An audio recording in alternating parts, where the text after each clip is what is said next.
번님께 드리는 아침 인사. 1. 한국은 고시의 나라. 고시라는 단어가 원래의 공무원 임용시험이라는 테두리를 넘어 우리 사회 곳곳에 스며든 현상은 참 흥미로우면서도 한편으로는 씁쓸한 구석이 있습니다. 음악고시를 넘어 이제는 아파트 당첨고시, 아이돌고시라는 말까지 들리니까요.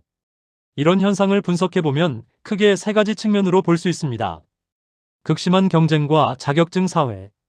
우리 사회는 준비된 자격을 매우 중요하게 생각합니다. 누구나 인정할 만한 객관적인 지표 즉 시험 점수, 자격증이 없으면 불안함을 느끼는 것이죠. 음악이나 예술처럼 주관적인 영역조차 고시 수준의 치열한 경쟁을 뚫고 공인된 자격을 얻어야만 생존할 수 있다는 압박감이 반영된 결과입니다. 공정성에 대한 강박적 추구. 한국 사회에서 시험은 가장 공정한 사다리로 인식됩니다.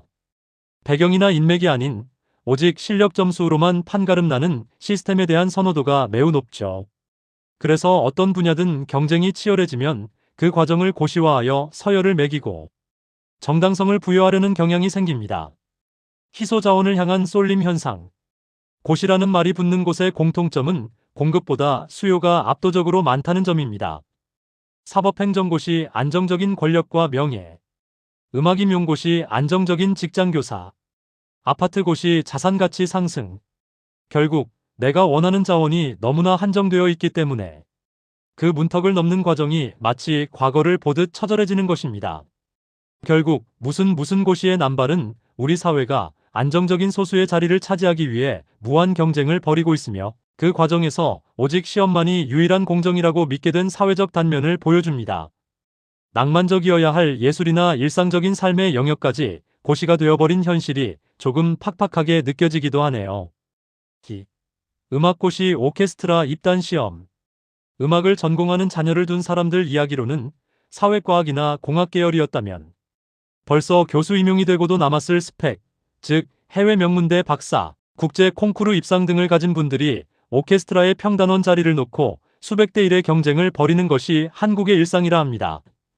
왜 이런 기현상이 벌어지는지 그 비정한 취업 시장의 내막을 들여다보겠습니다. 억대 연봉 교수보다 어려운 시향 단원. 음악계에서 국공립 오케스트라 서울시향, KBS 교향악단 등 단원이 되는 것은 음악고시 합격과 같습니다. 빈자리가 1년에 한두 개 날까 말까 한데 그 한 자리를 위해 전 세계에서 공부하던 박사급 인재들이 몰려든다고 합니다. 경쟁률은 기본 100대 1에서 많게는 300대 1까지 치솟는다나요. 옛날에는 학사 학위만으로도 입단이 가능했지만 지금은 해외 석박사 학위는 기본 입장권에 가깝다고 합니다. 국내외 유명 콩쿠르 우승 경력을 가진 연주자가 평단원. 오디션장에서 옆 사람과 경쟁하는 모습을 흔히 볼 수 있습니다. 대학 교수 임용. 하늘의 별 따기. 사회과학 계열도 교수 되기가 힘들지만 음악계는 구조적으로 더 처절합니다. 현재 우리나라는 학령 인구 감소로 대학들이 음악학과를 폐지하거나 줄이는 추세입니다. 새로 뽑는 교수는 거의 없는데 은퇴하는 교수의 빈자리마저 비정규직 강사로 채우는 경우가 많습니다. 선발 기준이 논문 실적보다 실기 위주의 평가이므로 어느 정도 규모의 공연장에서 연주했는가, 어느 오케스트라의 수석인가가 더 중요하다고 합니다. 그래서 교수 임용을 위해서라도 오케스트라 경력이 필수적인데 그 오케스트라에 들어가는 것 자체가 교수 임용만큼 힘듭니다. 왜 이렇게 스펙이 상향 평준화되었나? 한국의 클래식 영재 교육은 세계 최고 수준입니다. 아주 어릴 때부터 하루 8시간에서 10시간씩 연습하며 자란 기술적 완벽주의자들이 매년 수천 명씩 쏟아집니다. 악기 교육의 조기화 현상이라 하겠죠. 국내는 클래식 취업 시장이 좁습니다. 클래식 음악은 소비층이 한정되어 있어 오케스트라 외에는 안정적인 수입을 얻을 수 있는 직장이 거의 없습니다. 결국 모든 인재가 몇 안 되는 교향악단으로 모여드는 병목 현상이 발생합니다. 오디션 장막 뒤의 전쟁. 오케스트라 입단은 흔히 바늘구멍 통과하기에 비유됩니다. 빈자리가 나야만 공고가 뜨기 때문에 몇 년을 기다려야 할 때도 있죠. 그래서 음악 실기 시험의 공정성이 항상 문제가 되고 있습니다. 블라인드 테스트. 공정성을 위해 심사위원과 응시자 사이에 커튼 장막을 칩니다. 심지어 구두 소리로 성별이나 나이를 추측하지 못하게 카펫을 깔거나 신발을 벗고 들어오게 하기도 합니다. 오직 소리로만 평가받는 냉혹한 시간입니다. 베를린 필의 지옥 오디션. 1차 블라인드를 통과해도 끝이 아닙니다. 최종 후보는 실제 단원들과 함께 일정 기간 보통 1년에서 2년 공연을 치릅니다. 실력은 기본이고 우리와 성격이 맞는가? 우리 악단의 소리에 녹아드는가? 를 기존 단원들이 투표로 결정합니다. 여기서 떨어지면 다시 무직 상태로 돌아가는 잔인한 시스템입니다. 3. 연봉 수준 예술가인가, 직장인인가? 연봉은 악단의 재정 상태와 국가에 따라 천차만별이라고 합니다. 세계 최정 상급 베를린 필, 빈 필, 시카고, 심포니 등의 경우 억대 연봉은 기본입니다. 수석급은 2억에서 3억 원 이상을 받기도 하며 각종 수당과 전용 악기, 보험료 등을 지원받습니다. 한국의 주요 악단 KBS, 서울시향 등의 경우 신입 단원은 보통 4천만에서 5천만 원 선에서 시작하며 경력이 쌓이고 직책인 가령 수석, 부수석을 맡으면 8천만 원에서 1억 원을 상회하는 연봉을 받습니다. 공무원이나 공공기관 직원과 유사한 호봉제를 따르는 경우가 많아 안정적인 직장으로 꼽히지만 연주 실력이 떨어지면 받는 압박은 상당합니다. 4. 브람스를 좋아하세요? 드라마 속의 비정한 현실. 드라마에서 지휘자가 단원을 쫓아내는 장면은 실제로는 아주 드물지만 아예 불가능한 일은 아닙니다. 너 말고도 이 자리에 앉고 싶어하는 박사가 밖에 수백 명 줄 서 있어. 라는 무언의 압박이 실제하는 것이죠. 드라마나 실제 현장에서 지휘자가 단원에게 고압적인 태도를 보일 수 있는 근거도 여기에 있습니다. 그러나 오디션 합격 후 약 1년에서 2년의 수습 기간을 거쳐 종신 단원, 테니어 자격을 얻으면 법적인 제도상으로는 해고가 매우 어렵습니다. 하지만 음악감독은 단원의 재계약권이나 승진 결정권을 쥐고 있습니다.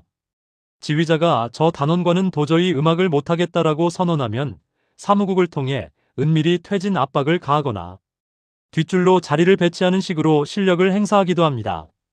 예술의 세계는 민주주의보다는 계명천지형 독재에 가깝다고 합니다. 그러고 보니 아무리 화려한 독주자의 역량을 갖췄어도 조직 안에서는 화음을 맞춰야 하는 한 명의 연주 노동자가 되어야 하는 것이 이 바닥의 숙명인지도 모르겠습니다. 5. 일반인이 모르는 오케스트라의 속 사정 이야기. 1악보 연구. 단원들은 공연 전 자기 파트 악보에 수많은 메모를 합니다. 지휘자가 요구하는 해석, 악장과 맞춘 활의 방향 등을 깨알같이 적어두는데 이 악보 자체가 악단의 소중한 자산이 된다고 합니다. 이 재활치료. 오케스트라 단원들은 운동선수처럼 고질병을 달고 삽니다. 바이올린은 목과 어깨, 관악기는 입술 근육과 폐 질환 등이죠. 그래서 명문 악단은 전담 물리치료사를 두기도 합니다. 3연주 전문 노동자. 오케스트라 단원은 세상에서 가장 비싼 악기를 다루는 고학력 노동자다라는 말이 있습니다. 수십 년간 수억 원의 교육비를 들여 전공하고 수십억 원의 악기를 들고 무대에 서지만 결국은 지휘자의 지휘봉 하나에 일사불란하게 움직여야 하는 조직원이기 때문입니다. 음악 전공자의 화려한 이력은 남보다 뛰어나서라기보다 그 정도 안 하면 명함도 못 내미는 생존을 위한 최소한의 방어선이 된 지 오래입니다. 흥미로운 한마디 색스폰 이야기. 색스폰은 화려한 금색 빛깔 때문에 금관악기 사이에 떡하니 자리 잡고 있을 것 같은데 의외로 색소폰은 오케스트라의 정규직이 아닌 비정규직입니다. 그 이유에는 꽤 흥미로운 역사적, 음악적 사정이 있습니다. 너무 늦게 태어났다 족보상의 문제. 가장 결정적인 이유는 등장 시기가 늦었다는 것입니다. 고전파나 낭만파 시대, 우리가 주로 듣는 베토벤, 브람스, 모차르트 시절에는 색소폰이라는 악기 자체가 세상에 없었습니다. 벨기에의 아돌프 삭스가 색소폰을 발명한 것은 1840년대입니다. 이미 오케스트라의 기본 구성이 확고하게 자리 잡은 뒤였죠. 보수적인 클래식계에서 색소폰은 굴러온 돌이었습니다. 소리가 너무 크고 개성이 강하다. 오케스트라는 여러 악기가 섞여 하나의 소리를 만드는 블렌딩이 중요한데 색소폰은 소리가 독보적입니다.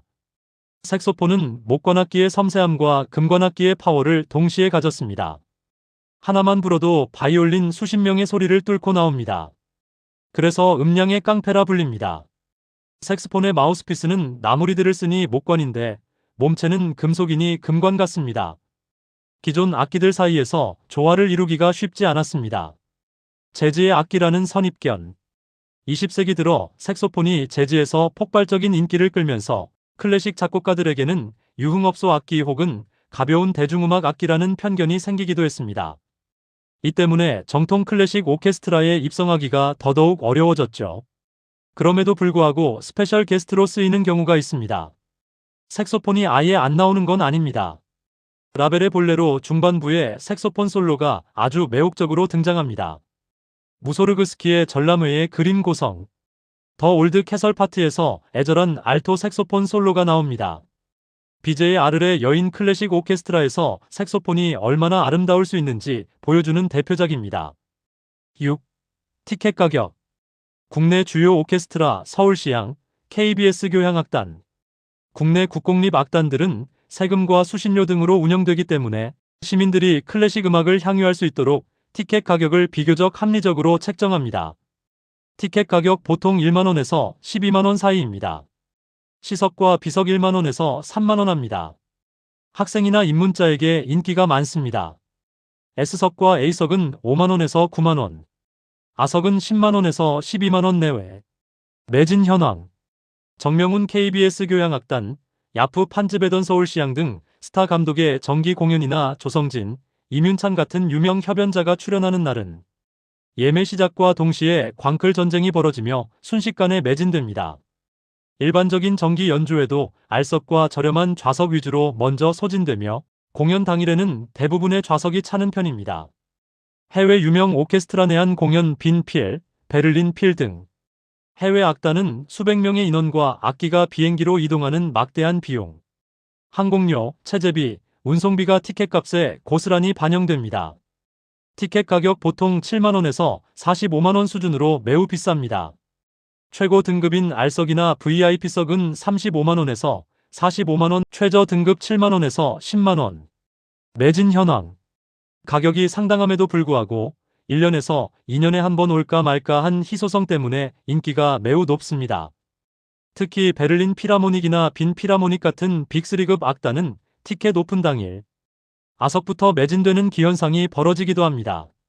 국내 클래식 애호가들의 높은 수준과 구매력을 보여주는 대목입니다. 왜 가격 차이가 이렇게 날까요? 서울시향과 KBS 교향악단은 운영비의 상당 부분을 국가나 지자체에서 지원받아 티켓값을 낮게 유지할 수 있습니다. 반면 해외 내한 공연은 기획사가 수익을 내야 하는 상업 공연이기 때문에 단가가 높을 수밖에 없습니다. 매일 만날 수 있는 우리 단원들과 평생 한두 번 직접 볼 수 있을까 말까 한 세계적 거장들의 연주라는 차이가 가격에 반영됩니다. 국내 악단들은 패키지 예매 1년 공연을 묶어서 미리 사는 것을 이용하면 20%에서 40%까지 대폭 할인을 받을 수 있어 매력적입니다. 7. 맺는 말. 지휘자의 화려한 몸짓과 웅장한 사운드 뒤에는 바늘구멍 같은 오디션을 통과한 천재들의 치열한 생존 본능과 수억, 원을 호가하는 악기들의 무게가 숨어 있습니다. 오케스트라 공연을 보실 때 맨 뒷줄에서 묵묵히 활을 켜는 단원 한 명 한 명이 사실은 어느 대학의 박사님이자 국제대회 우승자일 수도 있다는 점을 떠올려 보시면 그 음악이 조금 더 경이롭게 들리실 겁니다. 단순히 감미로운 선율로만 듣던 음악이 이제는 누군가의 처절한 연습과 완벽을 향한 집념이 응축된 결과물로 다가오실 겁니다. 이런 현실적인 이야기를 듣고 나니 오케스트라 공연이 조금 더 치열하게 느껴지지 않으신가요?